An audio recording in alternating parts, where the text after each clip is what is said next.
Due candidati a presidente della provincia, il sindaco di Treviso Giovanni Manildo e quello di Castelfranco Stefano Marcon, e tre liste di candidati al ruolo di consigliere provinciale. Termini chiusi a mezzogiorno, in corsa per il 18 settembre due liste per Manildo, civiche per la provincia e amministratori di Marca, e una per Marcon presidente. Tra i civici per Manildo, sindaco del PD, anche amministratori di centrodestra.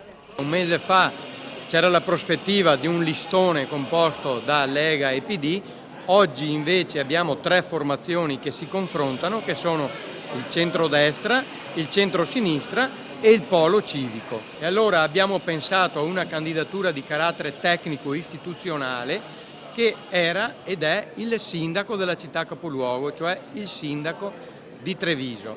Il sindaco di Treviso è Manildo, ma non lo abbiamo scelto perché è appartenente a un partito, ma lo abbiamo scelto proprio perché è sindaco di Treviso. Al voto tra 20 giorni in 1269 tra sindaci, consiglieri comunali, presidente e consiglieri provinciali uscenti. Non tutti i voti avranno lo stesso peso, che sarà proporzionale al numero di abitanti per ogni comune. Per i rappresentanti delle civiche è fondamentale trasformare la provincia in un piccolo Parlamento che svolga un vero ruolo di coordinamento tra i municipi. Siccome i comuni oggi sono in difficoltà finanziarie incredibili, la struttura della provincia può diventare veramente il motore dei nostri comuni per fare in forma associata tutte quelle cose che i comuni non riescono più a farla.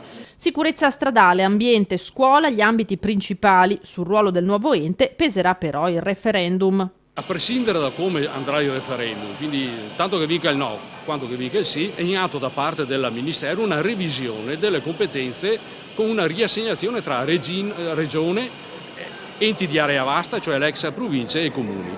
Quindi probabilmente le province si dovranno fare qualcosa di nuovo rispetto a quello che era stato previsto originariamente con la legge del Rio.